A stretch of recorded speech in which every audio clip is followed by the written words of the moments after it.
El Producto Interno Bruto, o PIB, es un término que solemos usar para decir qué tan rico es un país o qué tanto crece. Sin embargo, ¿existe una relación verdadera entre el PIB y aquello a lo que llamamos crecimiento económico? Veámoslo en este video.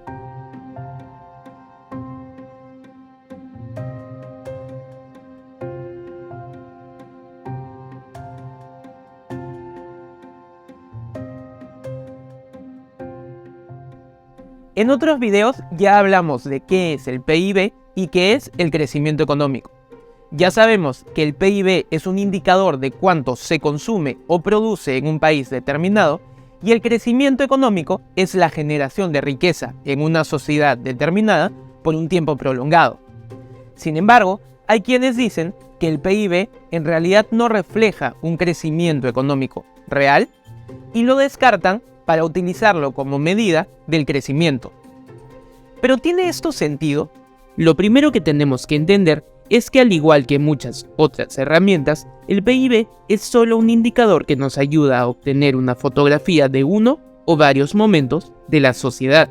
Así, una fotografía puede ser tomada en un momento especialmente próspero y mostrarnos una imagen feliz, pero eso no necesariamente mostrará la realidad. Por lo tanto, el PIB de un país en un solo momento no es una forma de medir el crecimiento económico y mucho menos la prosperidad.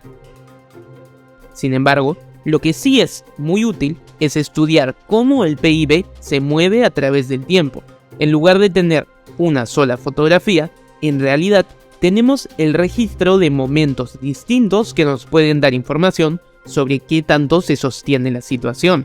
Si una nación logra producir e incrementar su riqueza por un tiempo prolongado, esto es una señal de que hay crecimiento económico. No obstante, el PIB mide la producción y el gasto en dinero. Por lo tanto, hay quienes dicen que cuánto dinero hay en realidad no refleja que tan bien le va a un país, pues podría darse el caso de tener un PIB muy alto y al mismo tiempo altos niveles de pobreza y baja calidad de vida, puesto que el dinero se concentraría en solo unos pocos. Sin embargo, ¿esto se sostiene en la realidad? La realidad nos muestra algo distinto. Cuando se utiliza otras variables sumadas al PIB, en realidad vemos que los países con PIBs más altos son también los países que tienen una mejor calidad de vida en general. Es decir, hay una correlación entre niveles altos de PIB y niveles bajos de pobreza, mejor educación, mejor salud, entre otros. En este gráfico podemos ver la relación entre el PIB per cápita y los niveles de pobreza extrema. Entonces, ¿aumentar el PIB reduce la pobreza? En realidad, esta pregunta está mal planteada. El PIB es una herramienta para medir la producción o el consumo en un país determinado y estimar cuánta riqueza hay. ¿Esto qué significa? Que las cosas que son necesarias para elevar los niveles del PIB son las mismas que se necesitan para reducir la pobreza.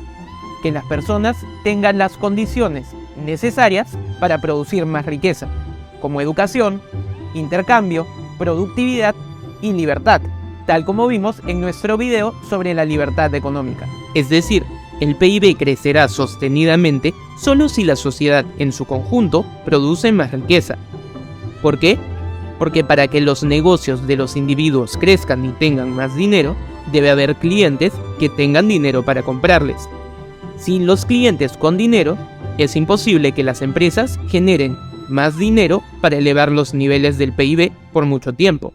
En conclusión, existe una correlación entre mayores niveles de PIB y mejores condiciones de vida. Esto porque aquello que es necesario para elevar el PIB y generar mayor riqueza es lo mismo que se necesita para tener mejores condiciones de vida. ¿Y tú?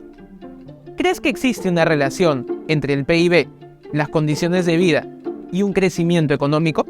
Si te gustó este video, no te olvides de suscribirte a nuestro canal de YouTube y ayúdanos compartiendo nuestro contenido.